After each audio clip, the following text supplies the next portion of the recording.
세상의 움직임이 정말 심상치 않습니다. 퍼즐 그림을 사서 하나씩 맞추어가는 그런 놀이가 있잖아요.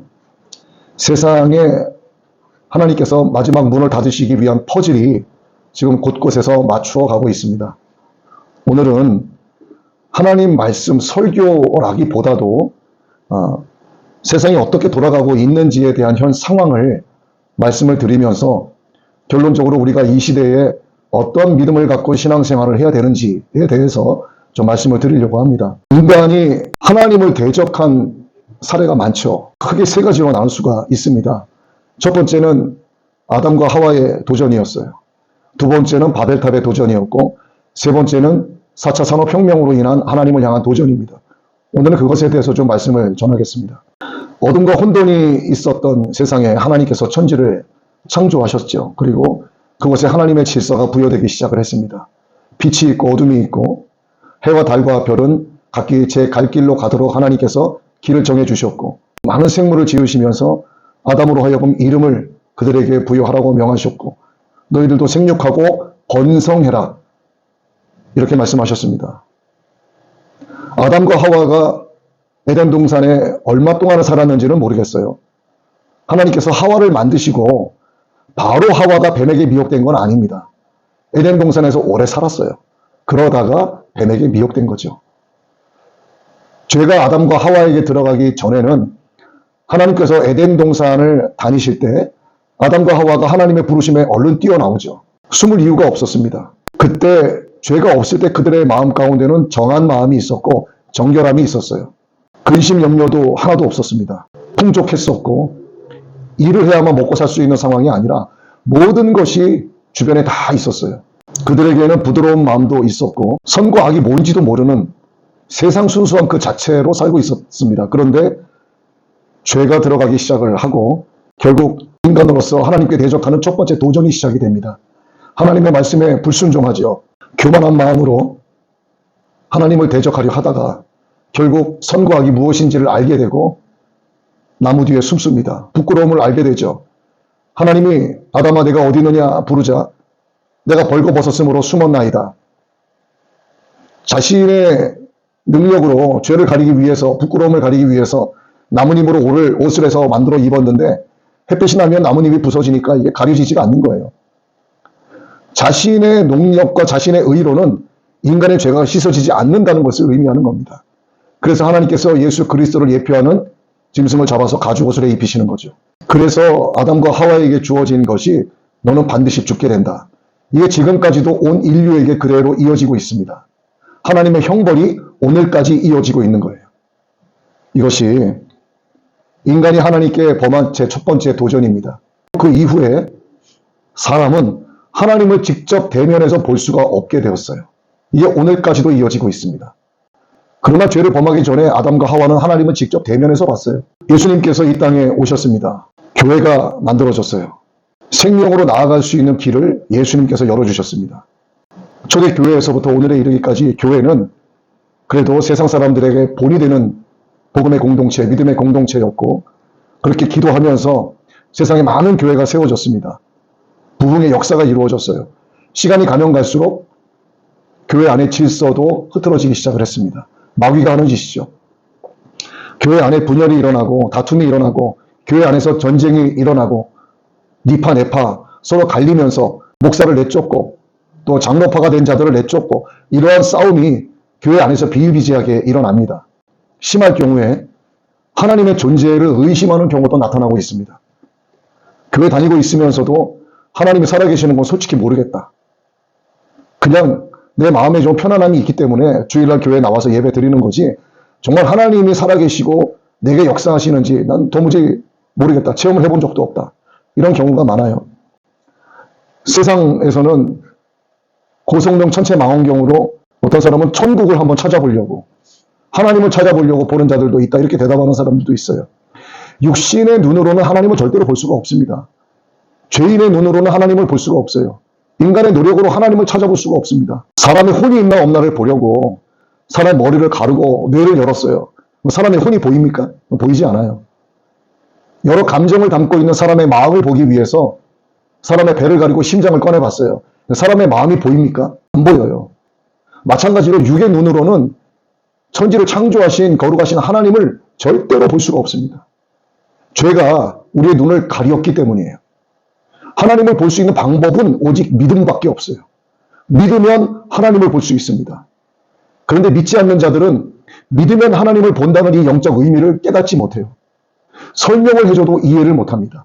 믿으면 이해가 되는데 믿기 전에 이해하고 믿으려고 하니까 믿질 못하는 거예요. 자, 이것이 첫 번째 하나님을 향한 도전이었어. 이 도전에는 하나님을 볼 수 없게 된 거, 사람이 반드시 죽게 된 거, 이러한 형벌이 오늘까지 이어지고 있죠. 하나님을 향한 인간의 두 번째 도전은 바로 바벨탑 도전입니다. 메소포타미아 시나이 광야에 하늘을 닿도록 탑을 쌓자 하고 바벨탑을 쌓게 되죠. 하나님을 대적하려고 하는 인간의 두 번째 교만에 의한 도전이 이렇게 시작이 됐습니다. 인간의 구음이 하나였었죠. 언어가 하나였는데 이때 인간의 언어가 쪼개지고 갈라지게 됩니다. 이 형벌이 오늘까지도 이어지고 있어요. 공통점이 있죠. 첫 번째 하나님을 향한 인간의 도전으로 인해서 그 형벌이 오늘까지 이어지고 있고, 하늘을 닿도록 탑을 쌓자라고 했던 바벨탑의 교만의 도전이 언어가 갈라진 이 형벌이 오늘까지도 우리에게 이어지고 있습니다. 정말 무모하고 미련한 도전입니다. 하나님의 영역을 넘본 만용 중에 만용이죠. 왜 자꾸 이런 일이 일어나는가? 분수를 몰라서 그래요. 인간의 분수를 몰라서 그렇습니다. 인간의 한계가 어떤지를 모르기 때문에 하나님이 어떤 분인지를 파악하지 못하는 거예요. 자기 한계를 모르는 인간이 어떻게 하나님을 알겠습니까? 인생의 본질이 무엇이고 인간의 한계에 관한 정체성이 뭔지를 모르는 사람은 아직까지도 첫 번째 도전과 두 번째 도전을 이어가고 있습니다. 하나님의 창조하신 세상에 질서로 가득했던 이 세상을 인간의 질서로 덮어가기 시작을 해요. 위장된 진리로 세상을 미혹하고 덮어가기 시작합니다. 창조의 역사를 진화의 역사로 변질시켜가고 있어요. 이런 구역질나는 하나님을 대적하는 일들이 세상 곳곳에서 너무나 선명하게 지금 보여지고 있습니다. 자, 이제 세 번째 도전인데, 이게 오늘날 우리가 살고 있는 이 세상에서 일어나고 있는 일들입니다. 그렇기 때문에 이거는 공상과학 소설도 아니고 음모도 아니에요. 현재 일어나고 있는 일을 여러분께 좀 말씀을 드리려고 합니다. 요즘에 SNS를 통해서 이집트 어느 구석진 곳에 외계인의 벽화가 발견됐다, 이런 이미지가 계속해서 올라오고 있어요. 커다란 건물만한 외계인의 얼굴을 한 벽화가 발견이 돼서 사진을 찍어서 SNS에 뿌리는, 그러자 거기에 엄청나게 많은 댓글이 달립니다.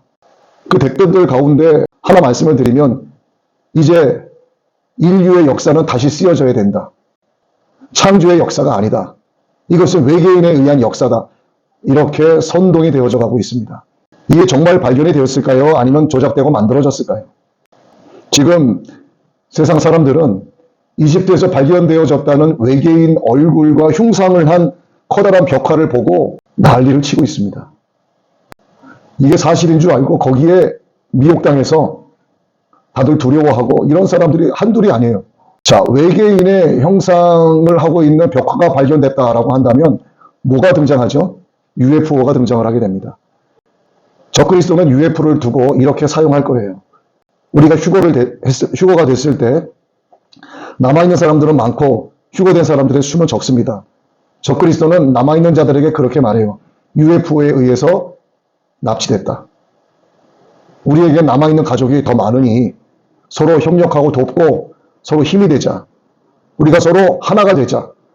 내가 납치된 여러분의 가족을 찾아주겠다. 그렇게 해서 전기 3년 반의 평화가 그들에게 주어지게 됩니다. 외계인의 벽화가 조작되고 만들어지고 자꾸 UFO가 등장하는 것은 그때를 위한 준비 작업입니다. 이 세상은 하나님의 소유입니다. 하나님이 창조하셨어요. 모든 인간들도 하나님의 소유예요. 그런데 하나님을 대적하는 빅브라더스를 꿈꾸는 그 딥스테이트, 세계의 금융 자본을 흔들고 있는 자들, 소위 일루미나티나 프리메이슨, 카톨릭의 예수회, 그리고 종교 통합을 이루고자 하는 음녀 바벨론, 이 모든 자들은 악의 카르텔을, 적그리스도를 출효시키기 위해 준비를 하면서 세상을 다시 만들려고 합니다. 그러니까 인간의 하나님을 향한 세 번째 도전은 뭐냐 하면, 하나님이 창조하신 세상을 인간의 힘으로 다시 리셋하려고 하는 거예요. 다시 창조하려고 하는 겁니다. 사탄의 입맛에 맞게끔. 결국 이것은 사탄이 하나님을 향해서 마지막 최후의 발악을 하고 있는 거예요. 이 사악한 하나님을 향한 도전이 시작이 된 게 아니라 이미 궤도에 올라와 있습니다. 거의 마무리가 되어가고 있어요. 어떻게 마무리가 되어가고 있는지 한번 구분해서 살펴보도록 하겠습니다. 이 사실들을 여러분들이 정확히 알고 있어야만 마지막 때 신부로서 단장되는 믿음을 지켜나갈 수가 있습니다. 바로 데이터 기반한 4차 산업혁명입니다. 이 4차 산업혁명은 하나님을 향한 도전이에요. 4차 산업혁명의 본질은 빅데이터입니다. 엄청나게 많은 정보, 데이터를 빅데이터라고 하죠. 이것을 한 곳에 모으는 작업을 합니다. 모아서 이것을 연산해요. 계산을 합니다. 이거를 무엇으로 하냐면 AI를 이용해서 연산을 하게 되는 거예요. 그러면 세계의 모든 인류에 대한 데이터를, 이 빅데이터를 한 곳에 모아서 이거를 연산하는 그런 데이터 센터가 구축이 되어야 합니다. 이게 우리나라에서 진행이 되고 있습니다. 여러분 유튜브를 이렇게 자주 보시잖아요. 쇼츠 영상이라고 해서 짧은 것들이 많이 올라오는데 여러분 그거 지금 30-40% 이상이 다 AI로 만들어진 영상이에요. 거기 강아지 나오고 고양이 나오고 귀엽고 이쁘죠. AI로 만들어진 영상이 굉장히 많습니다. 실제 영상을 찍은 게 아니에요. AI로 만들어진 이 영상이 실제와 거의 똑같아서 이거를 분별하지 못하는 사람은 이게 진짜인 줄 아는 거예요. 하지만 그렇지 않습니다. 가짜가 굉장히 많아요. 조금 전에 말씀드린 이 대규모의 데이터 센터 그리고 AI 연산 기지 이게 세워지고 확장되고 있는데 이거는요 정부와는 관계가 없어요.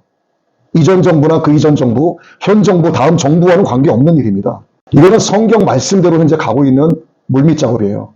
우리나라의 빅데이터를 AI로 연산할 수 있는 데이터 센터가 세워지고 있는데 완성이 된다면 장점도 있어요. 세상적인 장점은 경제 성장과 경제 성장을 통한 국력 회복, 경제력 패권을 쥐는 것, 그리고 안보입니다. 이게 세상적인 관점에서는 장점이 될 수 있어요. 장점만 있는 게 아니죠. 장점이 있으면 반드시 단점이 따라옵니다. 감시와 통제 체제가 강화돼요. 생활 전반이 감시되고 통제됩니다. 그 안에 종속된다는 위험을 동반하게 되죠. 중국은 이미 안면인식 기술이 모든 중국 인민들에게 적용이 돼서 그 사람들이 어디에서 무엇을 하든 그 사람들의 모든 정보가 데이터화돼서 중앙 컴퓨터에 다 송신이 됩니다. 중앙 관제는 그것을 수신해서 그 사람의 모든 일거수일투족을 감시할 수 있어요. 이게 중국은 현재 실행 중입니다. 우리나라에 이렇게 빅데이터 AI 연산 기지가 구축이 완성되면 중국의 안면인식 기술과 통합될 가능성이 99.9% 이상입니다. 그렇게 되면 대한민국의 모든 사람은 감시되고 통제되는 거예요. 그러면 대한민국을 위해서 이것을 만들었을까? 이거는 SK에서 진행을 하고 있습니다만 SK 혼자 진행하는 게 아니에요. 아마존 웹서비스에서 대규모의 투자를 통해서 함께 진행을 합니다. 아마존 웹서비스는 아마존 개인 게 아닙니다. 거의 글로벌 기업이에요. 전 세계 인류를 통제하고 관리하고 감시하기 위한 데이터 센터로 활용될 가능성이 역시나 99.9% 이상입니다. 세계 최강 IT 강국이 우리나라예요. 자, 제가 첫 번째 하나 말씀을 드렸죠. 외계인 자꾸 등장시키고 UFO 이야기하는 게 첫 번째. 두 번째는 빅데이터를 AI로 연산할 수 있는 기지 구축. 이게 울산, 미포에 현재 구축 중에 있습니다. 이런 데이터 인프라는 새로운 권력과 부의 중심의 근원이 되는 거예요. 한국은 통신, 반도체, 에너지, IT 이런 모든 기반 시설들이 완벽하게 갖추어진 나라입니다. 빅데이터를 AI로 연산할 수 있는 기지 구축을 하기에는 최적화된 나라가 바로 대한민국이에요.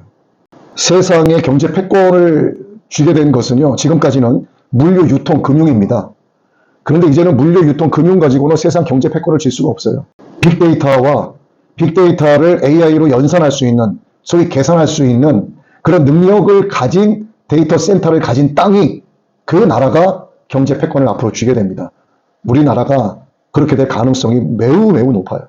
이 디지털 데이터가 모여드는 땅, 전 세계 인류의 디지털 데이터가 모여드는 땅이 울산의 미포 디지털 AI 연산 기지가 될 가능성이 거의 100% 확실합니다. 세계 경제의 중심의 허브가 바로 대한민국이 될 수 있다는 거예요. 이 새로운 시대에 대한민국은 지금 전 세계 단일화 정부를 위한 실험장이 되고 있어요. 표면은 앞서 말씀드린 대로 효율과 안전, 편리함 이런 것들을 보장받는 평화의 시대 도래 이렇게 말할 수 있겠죠.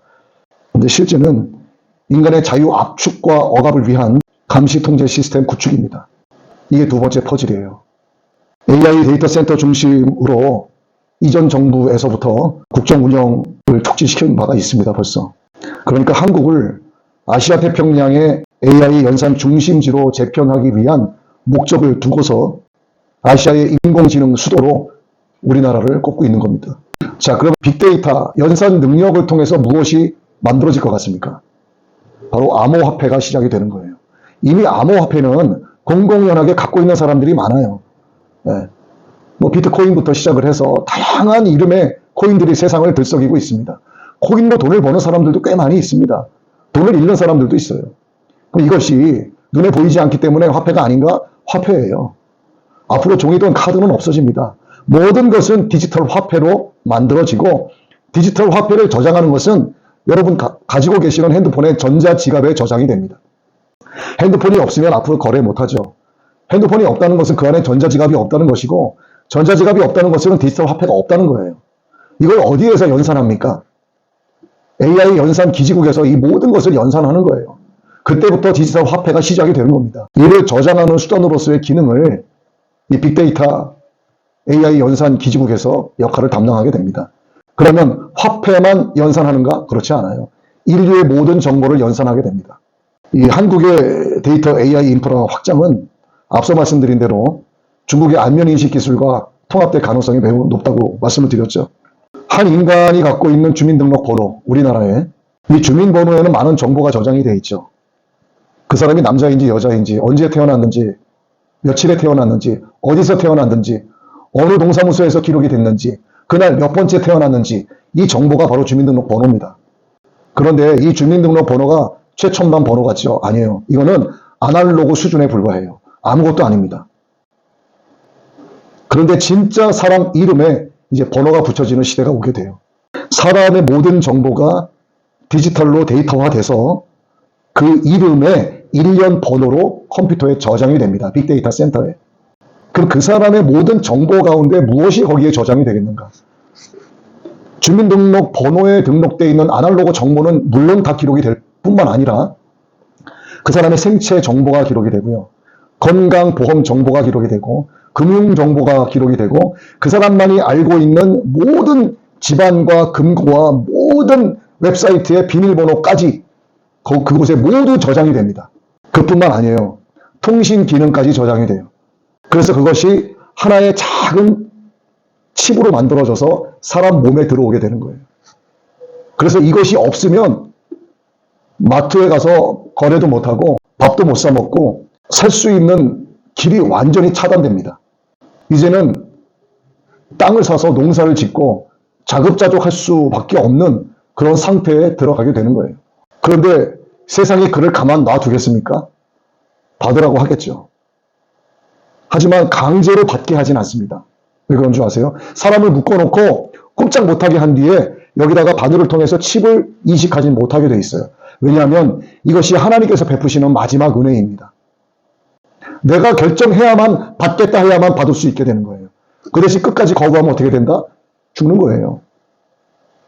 반두대에 목 잘려 죽고 송살당해 죽고 도망가다 죽고 살아있는 채로 사람들이 보는 앞에서 배갈라서 내장 꺼내서 흔들고 이렇게 죽고 그거 보는 사람들에게 겁을 주고 공포심을 부여해서 칩 받게 만들고 앞으로 세상은 이렇게 돼요. 모든 인간의 고유 정보가 들어가 있는 디지털 칩이 사람 몸에 이식이 되죠. 성경은 이것을 짐승의 표라고 말하고 있습니다. 성경에서 사람을 대상으로 짐승이라고 말씀하기도 하죠. 왜 사람인데 짐승이라고 표현할까? 하나님을 알지 못하는 자, 믿음이 없는 자, 하나님을 안 믿는 자, 그들을 대상으로 성경은 짐승이라고 표현을 해요. 그러면 이러한 궁금증이 생길 거예요. 나는 예수님 믿어. 난 하나님을 아버지라고 불러. 나는 구원받기 위해서 날마다 회개하고 기도해. 그리고 칩 좀 받으면 어때? 이 칩의 기능이 단순히 정보만 저장된 기능을 갖고 있을까? 이거는 아무것도 아니에요. 이건 1차원적인 단계입니다. 이 디지털 칩이 몸 안에 들어오게 되면은 사람의 세부 신경세포와 딱 연결이 돼요. 사람의 신경세포와 연결이 되면 뇌신경과 연결이 됩니다. 이 칩에 통신 기능이 있다고 그랬죠. 이 칩을 통해서 컴퓨터로 조작을 해서 그 사람 머릿속에 있는 기억을 다 삭제시킬 수가 있어요. 왜냐하면 그 사람 기억 속에 있는 모든 데이터가 컴퓨터로 나타나게 됩니다. 여기서 딜리트 누르게 되면 다 지워져 버리는 거예요. 그 안에 예수님을 향한 믿음이 있다? 지우면 끝납니다. 그리고 거기에 새로운 기억을 주입시킬 수가 있어요. 예수님이라고 하는 기억을 싹 지우고 거기에 이슬람의 종교를 집어넣었다고 치자고요. 그런 하루아침에 무슬림이 되는 거예요. 이게 공상과학 소설이고 제가 지어낸 얘기라고 생각하시면 할 말이 없어요, 저도. 근데 이거는 현실이고요. 이미 이루어지고 있습니다. 언론에서는 이걸 보도를 안 하기 때문에 전혀 모르는 거예요. 그 사람은 자기 몸 안에 있는 이 디지털 칩을 통해서 감시, 관리받게 되고 통제를 받게 되는 겁니다. 그 사람이 예수님을 믿었는데 칩을 받았다. 그 사람 기억 속에 있는 예수님이라는 기억을 지워버리게 되면 그는 그날로 짐승이 되는 거예요. 그래서 성경은 이 칩을 받은 자를 가리켜 짐승의 수라고 이야기하는 겁니다. 왜? 그 이름에 숫자가 고유번호로 붙여져 있잖아요. 그래서 짐승의 수니 사람의 수라, 그 이름의 수라 이렇게 표현한 거예요. 그 사람에게는 고유한 숫자가 붙어있기 때문에 오늘 본문 말씀에도 기록이 되어 있죠. 짐승의 수니 사람의 수라, 그 이름의 수라. 왜 그 이름의 수인지, 짐승의 수인지, 왜 사람의 수인지 이 개념을 정확하게 파악을 하셔야 돼요. 도대체 이게 무슨 소리인지. 그렇게 전 세계 사람들의 정보를 디지털로 데이터화해서 이거를 연산하는 기지국, 구축되는 곳. 울산의 그 미포 AI 연산 기지. 조만간에 이제 구축이 될 겁니다. 자, 이게 이제 세 번째예요. 그 다음에 네 번째, 퍼즐. 제가 조금 전에 이 칩에는 통신 기술이 들어간다고 했잖아요. 지금 우리가 사용하고 있는 모바일은 5G예요. 통신 범위는 100GHz고 속도는 20Gbps예요. 근데 앞으로는 6 제너레이션이 나와요. 6G 통신 기술. 이 6G 통신 기술은 통신 가용 범위가 200GHz로 넓어집니다. 그리고 속도도 100Gbps로 바뀝니다. 엄청나게 빠른 거예요. 자, 범위가 넓어지고 속도가 빨라진 것만 해당이 된다면 제가 굳이 이 얘기를 지금 할 필요가 없어요. 문제는 이게 아니에요. 진짜 6 제너레이션 통신 기술의 핵심 기술은 바로 수중통신입니다. 여러분들이 잠수복을 입고 현재 사용하고 있는 핸드폰을 가지고 물속에 잠수했어요. 그럼 전화가 됩니까? 안 됩니까? 전화가 안 돼요. 근데 6G 통신 기술이 있는 모바일 핸드폰을 갖고 있으면 깊이 잠수하고 있어도 통신이 됩니다. 전화 연결이 되는 거예요. 그래서 가용 범위가 200GHz로 넓어진 거예요. 속도도 100Gbps로 넓어진 거고, 빨라진 거고. 여러분, 수중이 어디 있습니까? 여러분, 뭐 바닷속이나 강속만 물속이라고 생각하시면 안 돼요. 사람이 핸드폰을 들고 바닷속 강속에 들어가서 얼마나 통신을 하겠습니까? 안 한단 말입니다. 여러분 생각을 해보세요. 여러분 몸 자체가 바로 물이에요, 물. 여러분 몸은 물과 피로 이루어져 있어요. 이 통신 기술이 사람 몸 안에 이제 이식이 되는 거예요. 무엇을 통해서? 이 칩을 통해서. 이 칩에는 6G 통신 기술이 접목이 돼서 접목된 칩이 사람 몸에 들어오는 겁니다. 그럼 이걸 누가 만드느냐? 어디서 만들 것 같아요, 이거를? 이거는 이미 수년 전에 빌 게이츠 머렌다 재단에서 투자를 해서 KT에서 만들고 있습니다, 벌써. 근데 겉으로 드러난 표면적 내용은 뭐냐면 언론에 이렇게 발표가 됐어요. 바이러스 감염 이동 경로를 확인하기 위해서. 그런데 실제 내용은 그게 아니에요. 그리고 감염된 자의 이동 경로를 파악하는 것 자체가 사람이 감시되고 관리되고 통제된다는 뜻입니다. 그런데 어떻게 이 사람들을 통제하고 이 사람들의 동선을 내가 파악할 수 있겠어요? 통신 기술 때문에 그래요. 그때까지는 모바일로 할 수 있겠죠. 사람 몸에 들어오지 않고. 그 6G 핸드폰을 갖고 있으면 이제는 내가 내 위치 추적 차단을 여기서 눌러도요. 그 자체가 핸드폰 자체 내에 그 기술이 들어가 있기 때문에 어디에 가도 여러분이 어디에 있는지 다 알게 되는 거예요. 우리가 알고 있는 기술 이상입니다. 어마어마한 기술들이 세상에 나온 게 아니에요. 그들만이 갖고 있는 겁니다. 이게 이제는 사람 몸에 들어오게 되는 거예요. 그래서 그가 산속으로 올라가 숨고 땅을 파고 지하 벙커에 들어가고 굴을 파고 들어가도 그가 어디에 있는지가 파악이 되는 거예요. 바로 이 6G 통신 기술의 목적이 바로 이겁니다. 이게 네 번째 퍼즐이에요. 자, 그러면 예수님은 분명히 다시 오시고 예수님의 신부로 신부의 단장을 하면서 신앙생활하고 있는 자들은 휴거가 된다고 그랬어요. 예를 들어서 수천 명 앉아있는 교회 목사님이 이런 것들을 계속 가르치고 있어요. 그런데 휴거가 됐다. 여기에 3천 명이 앉아있다. 3천 명이 다 휴거될까? 절대 아니에요. 극소수만 휴거될 겁니다. 그럼 남아있는 자들은 어떻게 될 것 같으세요? 진짜 됐네 이렇게 되는 거예요. 진짜 휴거가 됐네. 그때부터 통곡을 하고 회개하기 시작을 하는 겁니다. 왜? 남아있는 자들이 어떻게 될 거라는 기록이 요한계시록에 있기 때문이에요. 그들은 어떻게 할까요, 앞으로? 이제 표를 안 받으려고 하겠죠. 표를 받으면, 이 칩을 받으면 나는 절대로 구원받지 못한다는 거, 짐승이 된다는 걸 알기 때문에 이제는 칩을 안 받겠죠. 그럼 그들은 어떻게 될까요? 산으로 도망가는 겁니다. 벙커로 숨는 거예요. 땅굴을 파서 굴 속으로 들어가는 거예요. 이게 현실이 될 거예요. 성경에 이런 말씀 나와 있는 거 여러분 아시죠? 산으로 올라가 숨고 땅굴을 파고 숨어도 숨을 데가 없다고 하나님은 말씀하고 있습니다. 성경을 통해서. 이게 마지막 때의 장면인 거예요. 그럼 그들을 어떻게 찾아낼까? 전 세계 단일 정부가 이걸 안 찾아낼까요? 뭘로 찾아낼 것 같습니까? 그래서 전 세계 정부가 교육을 하고 있는 국가 자격증으로 발급을 하고 있는 바로 드론 교육이에요. 드론. 앞으로 드론은 살상 무기가 됩니다. 러시아와 우크라이나 전쟁에서도 드론이 살상 무기로 등장을 했죠. 앞으로 더 발전이 돼요. 모든 인체 열감지 프로그램이 장착된 드론, 총을 탑재한 드론, 이것이 등장이 돼서 칩을 받지 않고 곳곳으로 개미처럼 땅굴 파가지고 숨은 자들을 찾아냅니다. 열화상으로. 깊이 숨어들면 열화상 잡히지 않기 때문에 못 찾겠죠. 그러나 나오게 되면 바로 포착이 돼요. 전 세계 온 하늘에 드론이 진을 칠 겁니다. 숨을 데가 있다 없다? 없어요. 이게 다섯 번째 퍼즐이에요. 그러면 디지털 ID가 본격적으로 언제 거론이 되고 언제 작업이 되기 시작했을까? 2015년 9월 25일 뉴욕 UN 본부에서 하나의 선언문이 채택이 됩니다. 그 자리에 모인 사람들은 굉장히 많았어요. 록펠러 재단 사람들, 세계 금융을 쥔 사람들, 그리고 세계 단일 정부주의자들이 그 자리에 모였습니다. 엄청나게 많은 사람들이 모였고 이거는 전 세계 언론이 와서 취재를 했고 돼서 특필됐어요. 지금도 여러분 찾아보면 다 나와요. 이거 꾸며낸 이야기가 아닙니다. 그때 이들이 결의한 내용이 2020년에서부터 2030년까지 모든 사람에게 디지털 아이디를 받게 하자. 디지털 신분증을 받게 하자. 아젠다 아이디 2020을 결의했습니다. 우리는 디지털 아이디를 받아야 한다. 그들이 선언한 내용이 아이디 2020N 어젠다 2030이에요. 이 내용을 id2020.org 이 홈페이지에 들어가면 아주 자세하게 나와 있습니다. 표면적으로는 어렵게 사는 난민들, 아프리카에서 의료 서비스와 교육 서비스를 받지 못하는 자들에게 신분을 제공해 줘서 그들도 교육을 받게 하고 그들도 의료 서비스를 받게 해주자. 이것이 표면적인 내용이에요. 속임수죠. 이들의 진짜 숨은 핵심은 여러분 이 당시에 코로나 얘기가 나왔어요. 2015년도에. 그리고 2020년도에 코로나가 발병이 됐습니다. 바이러스를 뿌린 거죠. 이들은 백신 접종을 하게 해서 전 세계의 인류를 감축시키려 하고 있습니다. 이미 한번 성공을 했어요.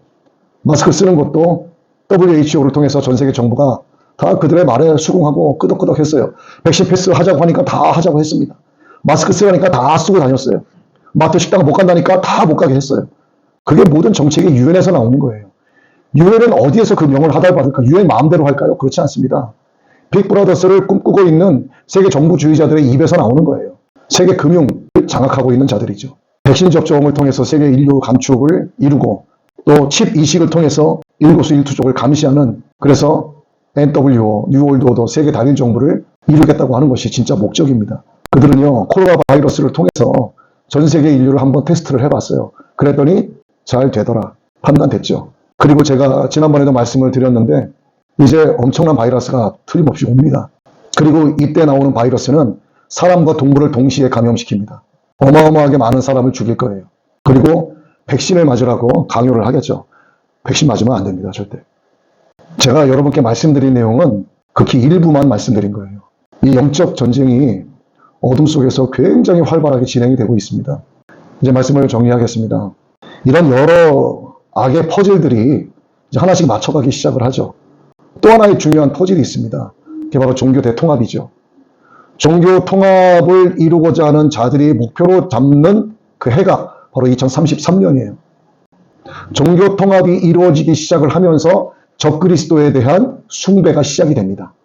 적그리스도에 대한 숭배가 시작이 되는 시기는 성경의 7년 대환란의 후기 3년 반이 시작이 된다는 뜻이에요. 자, 그럼 계산을 해볼까요?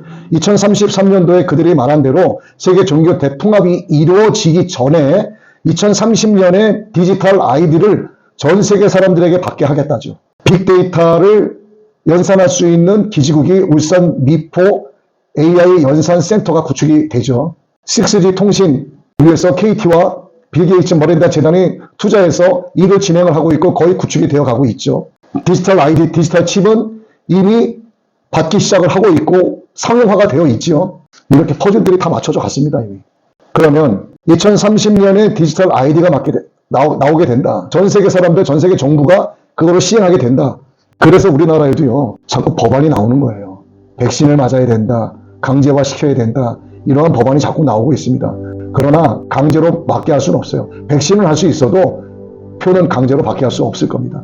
근데 백신을 맞는 사람은 표 받는 것은 일도 아니에요. 이게 우리가 어릴 때 받았던 무슨 독감 백신 이거하고는 차원이 다른 거예요. 자, 그래서 2030년에 디지털 아이디 받는 것이 완성이 된다고 치자고요. 그러면 어떻게 되겠는가? 그때 2033년에 7년 대환란의 후기 3년 반이 시작이 되는 해라면은 그 이전 3년 반이 바로 2029년과 2030년 사이가 되는 거예요.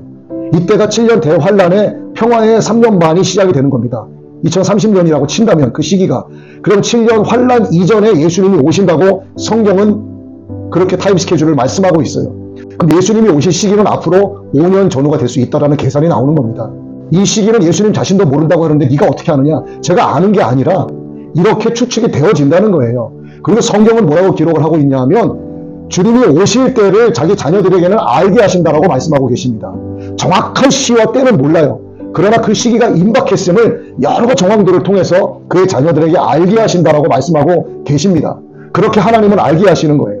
왜 알게 하시는가?